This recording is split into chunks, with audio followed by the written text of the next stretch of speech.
Hello नमस्कार दोस्तों।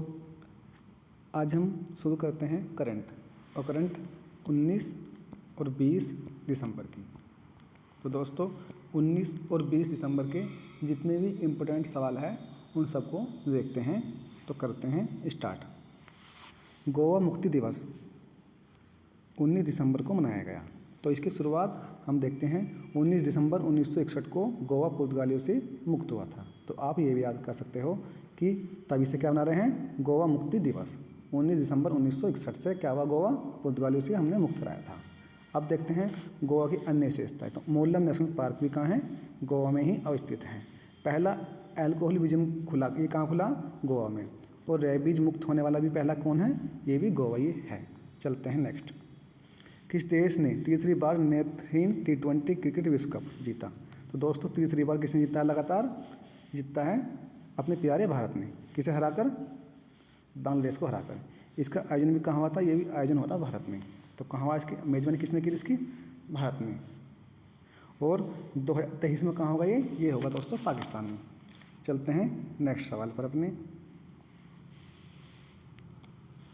हाल ही में भारतीय ऐतिहासिक अभिलेख समिति का 63वां सत्र कहाँ शुरू हुआ। तो कहाँ हुआ दोस्तों, 63वां सत्र। तो ये हुआ है लखनऊ में। लखनऊ गोमती नदी के किनारे अवस्थित है। लखनऊ में मलिया बादियाम, ये बहुत काफ़ी फेमस है और नवाबों का शहर भी कहते हैं लखनऊ को। चलते हैं next. The light we carry overcoming in uncertain times, इन नामक पुस्तक किसने लिखी है, मिशेल ओबामा। ये बराक ओबामा जी की वाइफ है। बराक ओबामा को आप जानते हो, राष्ट्रपति, ये क्या है, राष्ट्रपति यूएसए के पूर्व क्या है दोस्तों, ये राष्ट्रपति। चलते हैं नेक्स्ट। मानसी गुलाटी ने अपनी पुस्तक मिरेकल्स ऑफ फेम योगा का विमोचन किया। तो मानसी गुलाटी की पुस्तक का नाम क्या है, मिरेकल्स ऑफ फेम।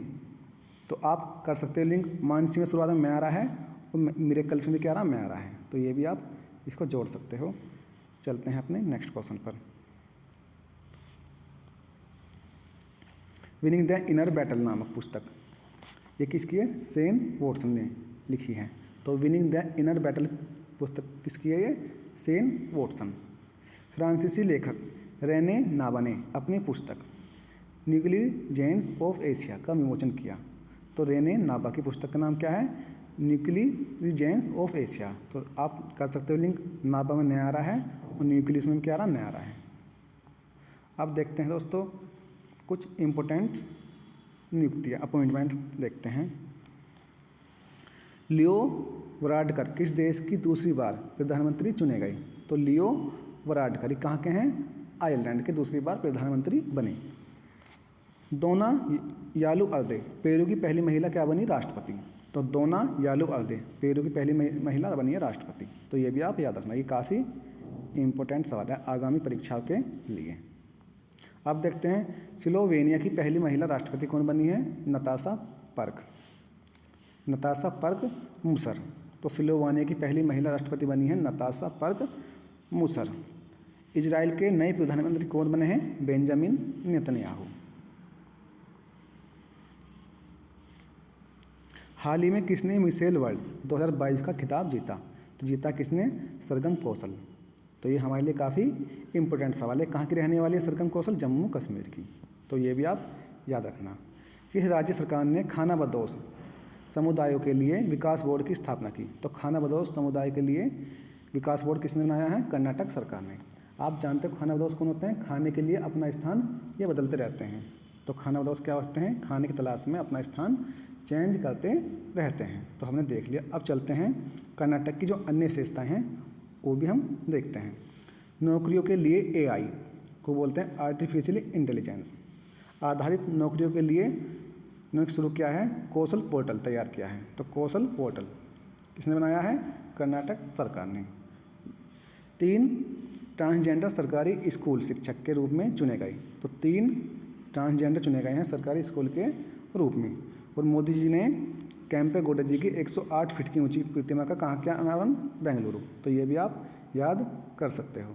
चलते हैं नेक्स्ट क्वेश्चन पर। और दोस्तों ये भी याद रखो आप, दक्षिण भारत की पहली वंदे भारत एक्सप्रेसवे को बेंगलुरु से हरी झंडी दिखाई गई। तो दक्षिण भारत की पहली वंदे भारत एक्सप्रेसवे ये शुरू हुई है कहाँ? बेंगलुरु। तो हमने कर्नाटक के 4 से 5 क्वेश्चन देख लिए, तो सभी आपको याद रखने हैं। अब चलते हैं, हाल ही में किसने सुशासन सप्ताह 2022 का उद्घाटन किया? तो किसने किया है? केंद्रीय मंत्री जितेंद्र सिंह। तो जब यहाँ पर सुशासन सप्ताह आया है तो हमें सुशासन दिवस पर भी विचार करना चाहिए। तो सुशासन दिवस कब मनाते हैं? 25 दिसंबर। अटल बिहारी वाजपेयी जी का क्या है? जन्मदिन, जो कि पूर्व प्रधानमंत्री रह चुके हैं। अब देखते हैं, वैज्ञानिक पत्रों के प्रकाशन में कौन सा देश शीर्ष पर रहा है? तो कौन सा है दोस्तों? चाइना। तो आपको याद रखना कौन सा रहा है? चाइना। और दूसरे पर क्या है? यूएसए। और तीसरे पर अपना प्यारा भारत। करते हैं नेक्स्ट, चलते हैं, हाल ही में किस राज्य ने पढ़ने को बढ़ावा देने के लिए फ्रेंड्स ऑफ लाइब्रेरी योजना शुरू की? तो पढ़ाई को बढ़ावा देने के लिए फ्रेंड्स ऑफ लाइब्रेरी शुरू की है तो तमिलनाडु सरकार। तो तमिलनाडु इस समय बहुत ही अच्छे कल्याणकारी कार्य कर रही है सरकार। तो अब देखते हैं नेक्स्ट, कार्तिकेय दीपम रथ उत्सव ये भी कहाँ मना है? तमिलनाडु। तमिलनाडु सरकार ने गिद्धों के संरक्षण के लिए पैनल गठन किया है। तो ये भी गिद्धों के संरक्षण के लिए पैनल कहाँ बना है? तमिलनाडु में बना है ये भी। और तमिलनाडु सरकार ने भारत का पहला सिलेंडर लोरिस अभियान ने अधिसूचित किया। तो हमने तमिलनाडु के जितने फैक्ट थे वो सब देख लिए। चलते हैं नेक्स्ट क्वेश्चन नंबर अपने,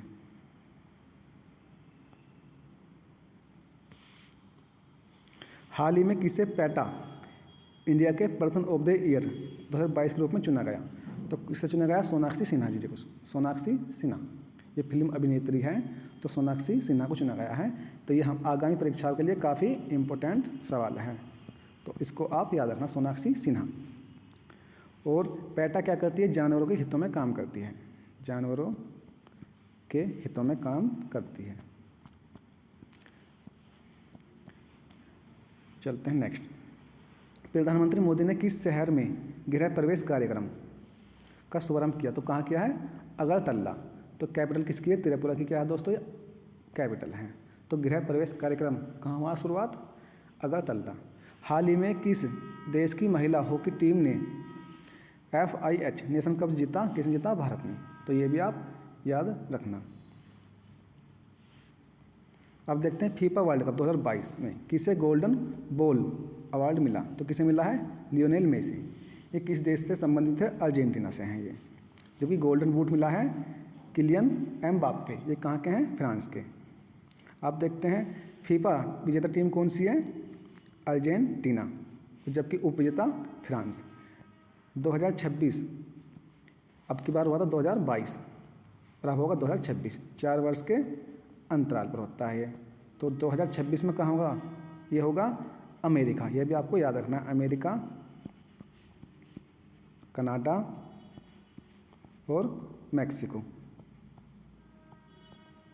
इसका आयोजन होगा 3 स्थान पर होगा, तो ये भी आपको याद रखना चाहिए। तीनों ही देश क्या हैं? ये उत्तरी अमेरिका के तीनों ही प्रमुख देश हैं। तो चलते हैं नेक्स्ट,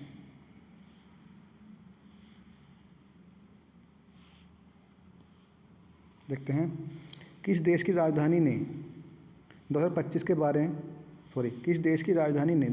के बाद बनने वाले नए घरों के लिए सोलर पैनल को अनिवार्य बनाया? तो किसने बनाया है? ये जापान। तो 2025 के बाद जितने में घर बनेंगे उनमें सोलर पैनल क्या है? अनिवार्य कर दिया गया। किसने? जापान। चलते हैं नेक्स्ट क्वेश्चन पर। दोस्तों, अंतर्राष्ट्रीय ओलंपिक संघ की अध्यक्ष कौन बनी है? PT ऊषा। तो ये भी आपको याद रखना है, अंतर्राष्ट्रीय ओलंपिक संघ की अध्यक्ष बनी है PT ऊषा। अंतर्राष्ट्रीय ओलंपिक संघ की स्थापना कब हुई थी? 1894। इसका मुख्यालय कहाँ है? लुसानी। ये कहाँ है? स्विट्जरलैंड।